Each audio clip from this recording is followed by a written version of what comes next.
So hi there, Deanne coming at you from my office in Southbury, Connecticut. And I thought rather than writing this whole story that I was going to share in my weekly Wave newsletter this morning, that I would share the story verbally with you.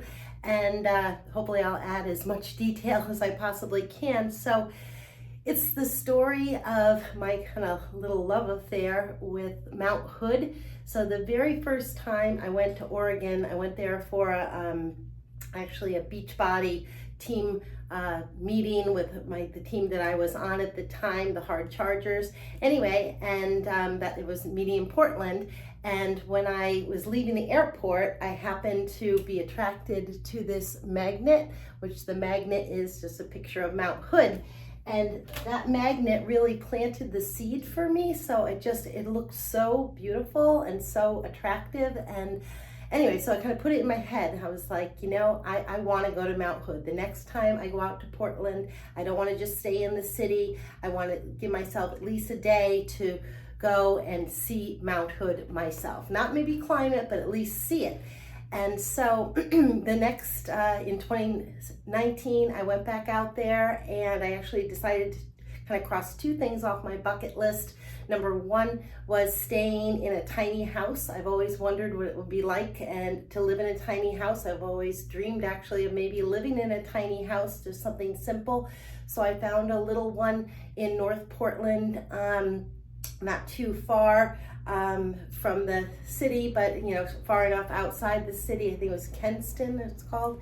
Anyway, but I love staying in the little house, and it was so perfect. It was just like a living room, dining room, kitchen, and then a spiral staircase that went to a loft and had a bathroom, and it was kind of tucked in this little alcove alleyway, and it was awesome. So I taught myself that I could probably live in a tiny house. And then I kept my eye on the weather forecast, and this was the third week of January, so I wasn't kind of thinking ahead that when I wanted to go to Mount Hood, to the base of Mount Hood in January, that maybe I needed to get a different vehicle. So, when I rented the car at the airport, I just got the least expensive economy sedan with no chains, no snow tires, anything like that. And so luckily I had a friend who was very familiar with Mount Hood, who I had met through the same Beachbody team. And so he was kind of my little liaison to let me know what to look out for. So I asked him, I'm like, is it going to be safe for me to drive from where I am to the base of Mount Hood to the Timberline Lodge government camp area? And he was like, the roads have been just treacherous, like super, super icy. And, we've gotten sleet and all this stuff. He's like, if you don't have chains, forget it. You're not gonna be able to do it. So then I started kind of questioning myself, wondering like, maybe this wasn't the greatest idea. Anyway, so the next morning came and he said, I think you're gonna be okay. I'm not sure, but I think that the roads are going to be passable if you wait until like midday when the sun comes up. It melts some of the ice on the roads and the surface gets softer and all of that. So anyway, so I took his advice and I was all by myself. I get in my car and I am at 50 feet above sea level in Portland, right? And I wasn't really thinking ahead, like the big difference in elevation when you go from like 50 feet above sea level to I think around 8,000 feet above sea level, which is the base of Mount Hood. Anyway, so I got in my car and I thought, what, I'm just gonna drive and just see how it goes, right? I'll just take it mile by mile, step by step. If the roads seem too icy and I start to slip and slide, then I'll turn around. And so it was fine like the first 45 minutes, but as the altitude started, rising, getting higher, I could feel it in my breathing, and you could just see it, and the road was like super narrow and I could see like this valley off to the side, and my heart started beating a little bit faster, and I could feel the tension and the anxiety coming up in my body, and part of it is like really exhilarating because it's exciting, like you don't know what's going to happen, but the other part of you is like, this might not turn out so well, and I actually even had some thoughts of like, what happens if I die out here on the highway trying to get up to Mount Hood, and my kids are back in Connecticut, and anyway. So, but I kind of pushed those thoughts away and I drove up. I got to government camp, which was like super cool. And I walked around the village and I actually met up with my friend Jared, which I was grateful for. And anyway, and it was all cloudy there. And I walked around and I went into one of the gift shops and I talked to a lady and I said, do you think it's going to be okay for me to drive from here up to the base of Mount Hood? And she's like, it's really iffy. It's been super, super icy. Well, do you have chains? I'm like, I don't have chains. Do you have snow tires? No, I don't have snow tires. Anyway, so, once again, I kind of went with trepidation and faced my fears and did it anyway and just drove very slowly. And, again, my heart was beating. It's like this adventure all by myself.